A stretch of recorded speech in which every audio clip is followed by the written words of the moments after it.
Munchkins, welcome back to the channel. My name is Ocean, your very own English master teacher, and today we are here to discuss 5 most important value-based questions present in your syllabus. As you guys know, long question answers का जो आपका weightage होता है वो 12 marks का होता है 80 marks से, which is a huge amount of deal. और इन क्वेश्चंस में से अक्सर आपके पास वैल्यू बेस्ड क्वेश्चंस ही पूछे जाते हैं, which can at times be a little difficult to narrate, to write. तो उसी प्रॉब्लम को सॉल्व करने के लिए आज मैं आपके सिलेबस से 5 ऐसे वैल्यू बेस्ड क्वेश्चंस छांट के लाई हूं जो डेफिनेटली आपके एग्जाम्स में कभी ना कभी आए होंगे, और अभी तक नहीं आए हैं तो डेफिनेटली आने वाले टाइम में जरूर आएंगे. तो प्लीज मेक श्योर करिएगा कि इस वीडियो को आप एंड तक जरूर देखें, और एंड तक जाने से पहले सबसे पहले वीडियो को लाइक कर दें and without any further delay channel को सब्सक्राइब भी कर दें. So guys, like I told you, today we are not going to waste much time in discussing other things. So let's straight away dive into our question number 1, most important value based question, जो कि है reach from the top, sorry, the sound of music से. So there is always a teacher who brings out the latent potential of a pupil. Latent बोले तो बबुआ का होता है, latent माने होता है hidden. तो कोई ना कोई टीचर एक जरूर होता है आपकी लाइफ में जो आपका एक हिडन पोटेंशियल निकालता है. Justify this with reference to the role played by Ron Forbes and Ali Bucks in the lives of Evelyn Glennie and Bismillah Khan. तो इस लाइन का जस्टिफिकेशन हमें देना है किसके रेफरेंस में? रॉन फॉर्ब्स और एवलिन ग्लेनी को ध्यान रखते हुए, और साथ ही साथ अली बक्स और बिस्मिल्लाह खान को ध्यान रखते हुए. तो भाई इनके लाइफ में जो टीचर्स के रोल रहे वहीं से हमें बताना है. तो एवलिन ग्लेनी जो कि आपकी ये रही, we all know that she lost her hearing ability from a very young age, और उन्हें म्यूजिक बजाने का शौक था, और उनके इस म्यूजिक के पैशन में किसी ने उनका साथ नहीं दिया except for Ron Forbes. Ron Forbes उनकी जिंदगी में वो टीचर बनकर आए जिन्होंने उन्हें म्यूजिक को सुनना नहीं, फील करना सिखाया, जिसकी वजह से वो एक आज बहुत ही फेमस और सक्सेसफुल परकशनिस्ट है.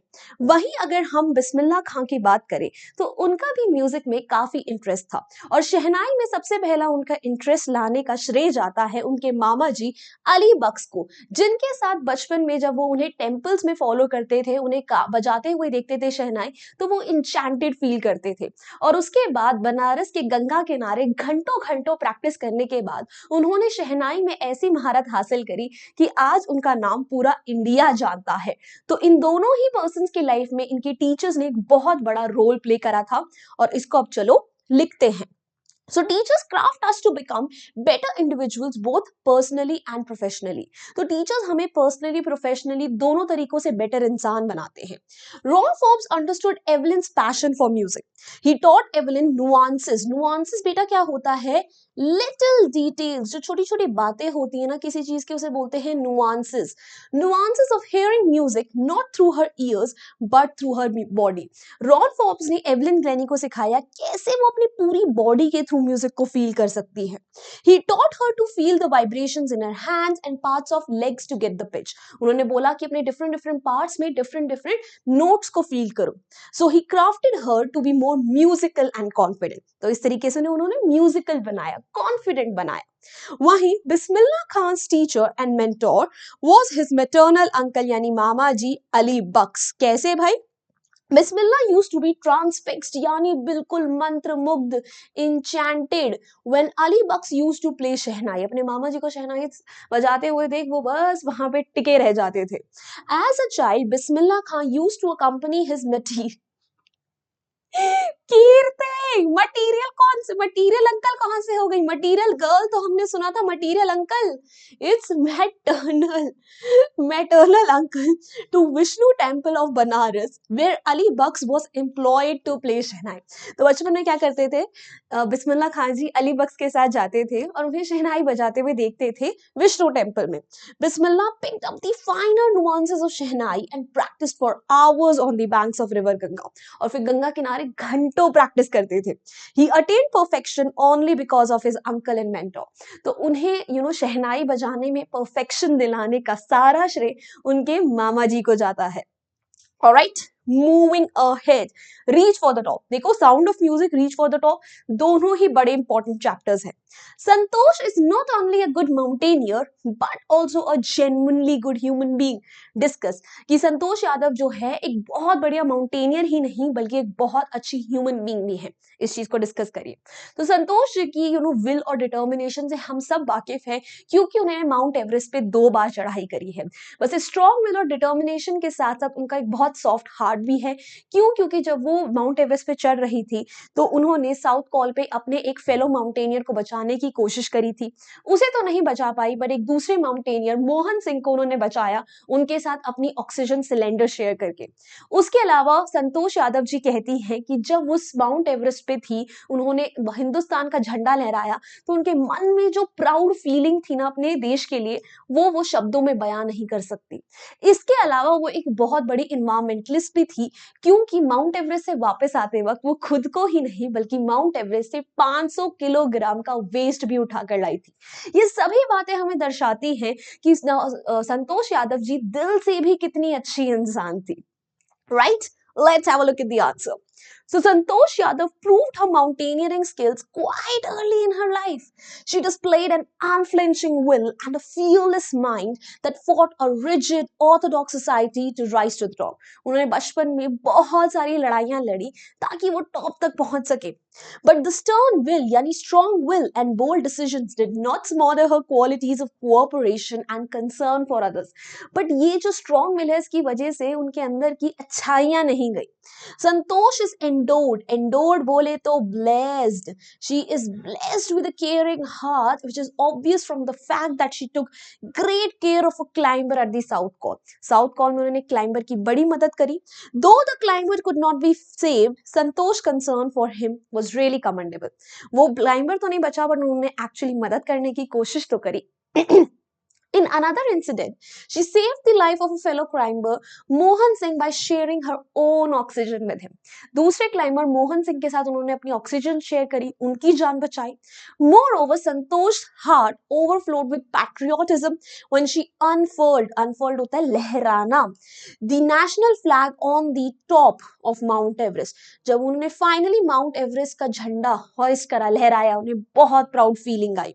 Her concern for the purity of environment also proves that she is a good human being. कैसे? Such is her love for nature that she brought down 500 kilograms of rubbish from the Everest. Everest से वो 500 kilogram waste उठाकर लाई. Thus, Santosh is blessed with the human qualities of both head and heart. तो दिल से और दिमाग से दोनों से वो काफी सुंदर है. Moving on to the next question now, guys. This is from my childhood. Once you decide to change the system, such problems have to be confronted. What system is the sentence referring to? What are such problems? Does the text suggest that the problems have been tackled? तो ये ना my childhood की एक line है कि जब आप problems को फेस करते हो, इन प्रॉब्लम्स को, इस सिस्टम को बदलना चाहते हो तो ऐसी प्रॉब्लम्स आती हैं. तो कौन से सिस्टम की बात कर रहे हैं? We are talking about the system of religious difference, कि कितना लोगों के बीच में रिलीजियस डिफरेंस है और उसकी वजह से लोगों के बीच में कितनी ज्यादा प्रॉब्लम्स हैं. तो कौन सी प्रॉब्लम्स थी भाई? जब हमारे एपीजे अब्दुल कलाम जी छोटे थे तो 5th क्लास में उनके नए साइंस टीचर ने उन्हें बैक बेंच में बैठा दिया जस्ट बिकॉज वो एक हिंदू फ्रेंड के साथ बैठे थे. फिर उसके बाद शिव सुब्रमण्यम अय्यर जो कि उनके आगे टीचर बने, उन्होंने जब उन्हें डिनर पे बुलाया तो उनकी वाइफ ने उन्हें खाना सर्व करने से मना कर दिया because he was a Muslim and she was a Hindu. But Shiv Subramaniam Iyer ji ने वहां पर एपीजे जी का साथ दिया और उन्हें अपने हाथों से खाना सर्व किया. तो ऐसी प्रॉब्लम्स को टैकल करना पड़ता है. और क्या ये प्रॉब्लम्स अभी भी टैकल्ड हैं? नहीं. आज भी कहीं ना कहीं हिंदुस्तान के बहुत लोगों के दिलों में ये प्रॉब्लम जिंदा है जिसे खत्म करना बहुत ज्यादा जरूरी है. Alright, let's have a look at the answer now. The above sentence refers to religious differences between people in Rameshwaram. Rameswaram में लोगों के बीच में कितना ज्यादा religious difference है. At that time, the small society of the town was rigid, यानी strict in the segregation of different social groups. Different social groups थे उस टाइम पे, वो separation था, उसको लेकर टाउन बहुत strict था. The system was prevalent in the whole of the country. Prevalent यानी कि जो बहुत ज्यादा popular हो. पूरी कंट्री में ये सिस्टम था। The high caste people did not like to eat और drink with the people of low caste. नीचे तबके के लोग, नीची जात के लोगों के साथ अच्छी जात वाले लोग खाना पसंद नहीं करते थे। The new teacher in Abdul Kalam's class could not tolerate that a Muslim boy should sit with the son of a Hindu priest. He sent Abdul Kalam to the back bench. जो अब्दुल कलाम जी के नए टीचर थे, उन्हें ये बात कतई पसंद नहीं आई कि एक मुस्लिम का लड़का एक हिंदू पंडित के बेटे के साथ बैठा है, जिसकी वजह से उन्होंने पीछे भेज दिया। But some people have tried to fight the system. किन्होंने फाइट करा? Abdul Kalam's teacher Shiv Subramaniam Iyer ji served Abdul Kalam with his own hands. उन्होंने अपने हाथों से उन्हें खाना सर्व किया। He sat down beside him to eat. उनके साथ बैठ के खाना भी खाया। Later his wife realized her mistake, जिसकी वजह से उनकी वाइफ में तब्दीली आई। The next week she served Abdul Kalam in her kitchen. उसके बाद उन्होंने खुद अपने हाथों से उन्हें खाना सर्व किया। Yet these problems are deep rooted in India. पर ये प्रॉब्लम्स बहुत डीप रूटेड हैं। These have not been tackled even now. और इन्हें अभी तक भी टैकल नहीं करा गया है। All right now. Moving ahead to the next question. Human life is full of hardships. How does the poet reveal it in the poem Wind? कि भाई human life में ना हर दम प्रॉब्लम है। Wind poem में से कैसा जताया गया है? यार प्रॉब्लम्स ही प्रॉब्लम्स हैं, किसकी लाइफ में प्रॉब्लम्स नहीं है? If I ask you, I think तुम्हारी लाइफ में भी 100 प्रॉब्लम्स हैं, मेरी लाइफ में भी 100 प्रॉब्लम्स होंगी। And such is the life. Life will be always full of ups and downs. हमेशा लाइफ में कुछ ना कुछ चैलेंज आएगा, ऑब्स्ट्रक्शन आएगा। बट उन चैलेंजेस और ऑब्स्ट्रक्शंस का मतलब ये तो नहीं कि हम हाथ पे हाथ धर के बैठ जाए। विंड पोम हमें सिखाती है कि कैसे जब तेज हवा चलती है तो वीकलिंग्स वीक ट्रीज खराब हो जाते हैं, वीक घर टूट जाते हैं। उसी तरीके से लाइफ में जब एडवर्स सिचुएशंस आती हैं तो जो लोग मेंटली और फिजिकली वीक होते हैं वो उन सिचुएशंस के सामने डर कर बैठ जाते हैं। वही वैसे लोग जो फिजिकली मेंटली स्ट्रांग हैं वो इन प्रॉब्लम्स का डटकर सामना करते हैं, इनसे उभरते हैं और इन सिचुएशन से लर्न करते हैं। So we need to befriend these problems in a life, because problems तो कहीं नहीं जाने वाली, बट हमारे वीक एटीट्यूड को आउट द विंडो जरूर जाना पड़ेगा। Let's have a look at the answer now. So in relation to human beings, the wind has been used by the poet as a symbol of the hardships that life is dotted with. यानी life is filled with. कि भाई wind को problems का symbolic meaning दिया गया है जिनसे life भरी पड़ी है। Men have to encounter terrible suffering, sorrows, difficulties and failures. हर जगह प्रॉब्लम्स हैं यार। So powerful are these troubles that only very strong people are able to overcome them and move ahead. कुछ प्रॉब्लम्स इतनी difficult होती है कि जो strong लोग होते हैं वही इन्हें फेस कर पाते हैं। Weak, infirm and indecisive. Indecisive होते हैं जो कि डिसीजन ना ले पाए, इनफर्म यानी वीक। तो जो दृढ़ वाले निश्चय वाले नहीं होते हैं, ऐसे लोग they surrender in front of hardships and accept defeat. वो हार मान जाते हैं। But strong people with patience, unwavering minds यानी strong minds and firm will against the fight against the hardships and emerge even stronger. बट जिन लोगों की विल स्ट्रांग होती है, ठीक है, मेंटली स्ट्रांग होते हैं, वो ऐसी प्रॉब्लम से लड़ते हैं और स्ट्रांग होकर निकलते हैं। Humans life can never be devoid यानी कि एब्सेंट, कि हमारी लाइफ में ऐसा कभी नहीं होगा कि प्रॉब्लम्स ना हो। The winds of trouble cannot harm those who have the power to stand for.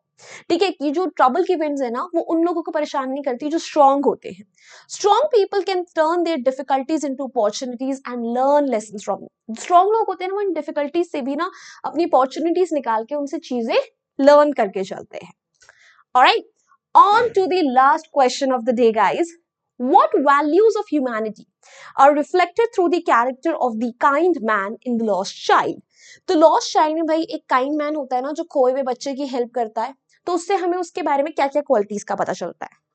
तो वो जो बच्चा भिलक भिलक के रो रहा था क्लाउड में, तो उसकी कोई मदद नहीं करता, बट एक काइंड मैन होता है जो स्पेशली झुकता है और उस बच्चे को उठाता है without thinking about his own safety. वो उस बच्चे को चुप कराने में इतना खो जाता है कि वो अपना खुद का मोटिव भूल जाता है कि वो श्राइन में क्यों आया था, मंदिर में क्यों आया था, और वो पूरी कोशिश करता है कि बच्चे को किसी तरीके से खुश करे, उसके मम्मी पापा को ढूंढे। ही was a very compassionate person, he was very kind, he showed the true science of humanity. उसने बच्चे को अकेला नहीं छोड़ा, उसने बच्चे पर गुस्सा नहीं करा, पर जितनी पेशेंस के साथ वो बच्चे के साथ डील कर सकता था उसने वो करा, जो कि उस टाइम पे सही डिसीजन था। Let's have a look at the answer now. So the man who rescued the child had a heart full of goodness. तो जिसने बच्चे को बचाया उसका दिल बहुत अच्छा था. He did not ignore the painful shrieks of the boy calling for his parents. बस सब लोगों ने सुना ना उस बच्चे को रोते हुए, बट सिर्फ वो था जिसने उसकी चीखें इग्नोर नहीं करी. Risking his own safety, he bent down in the crowd to rescue the child from getting trampled. Trampled का मतलब होता है कुचलना. तो वो जो बच्चा नीचे रो रहा था, तो वो अपनी सेफ्टी को इग्नोर करके झुका, उस बच्चे को उठाया ताकि उस पे कोई पैर ना रख दे. He forgot his purpose of visiting the shrine and did his best to comfort and soothe the scared boy. तो वो खुद भूल गया कि वो श्राइन यानी मंदिर क्यों आया था और उस बच्चे को चुप कराने में लग गया. He talked to him very kindly and inquired about his parents. उसके parents के बारे में पूछता है उससे. And when he did not get any response from the child, he did not lose patience. और जब बच्चा उसे कुछ नहीं बताता, वो तब भी उसके साथ patient रहता है.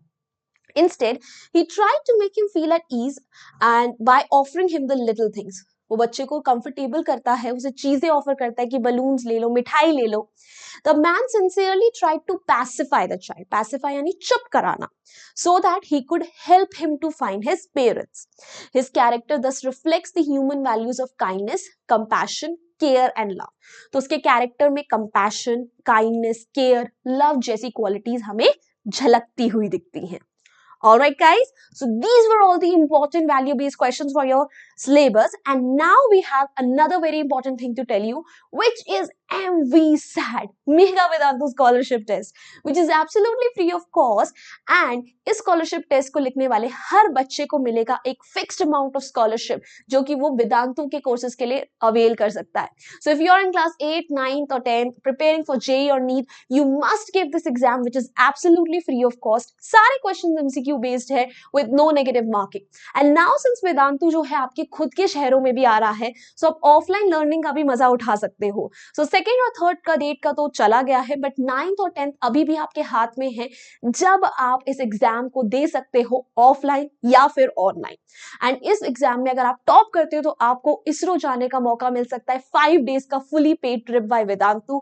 उसके अलावा हर बच्चे को एक फिक्स स्कॉलरशिप मिल ही रही है इररिस्पेक्टिव ऑफ द मार्क्स, और जो आपके 100% तक भी जा सकती है. ड्रोन, स्मार्टफोन्स जैसे गिफ्ट जीतने का मौका है. 3 मंथ्स का फ्री सब्सक्रिप्शन है वेदांतु डाउट ऐप का. ऑल इंडिया रैंक आपको मिलेगी. ऑफलाइन कोर्सेज के लिए अप्लाई करते हो तो एडिशनल 10% डिस्काउंट है. And Vedantu mini study pack भी मिल रहा है. सो इतना सब कुछ फ्री ऑफ कॉस्ट है, तो why are you not applying? तो भाई रजिस्टर करने के स्टेप्स भी बहुत आसान है. बस जो वीडियो देख रहे हो उसके डिस्क्रिप्शन बॉक्स में जो पहला लिंक है MVSAT का, उस पर क्लिक करो and it's gonna lead you to a form like this, जहां पे बस आपको अपनी बेसिक डिटेल्स भरनी है. एंड बच्चा पार्टी अगर ऑफलाइन एग्जाम दे रहे हो, so please take a note of all the cities जहां पे टेस्ट सेंटर्स अवेलेबल हैं और वहां पर आप जाके फिजिकली एग्जाम दे सकते हो.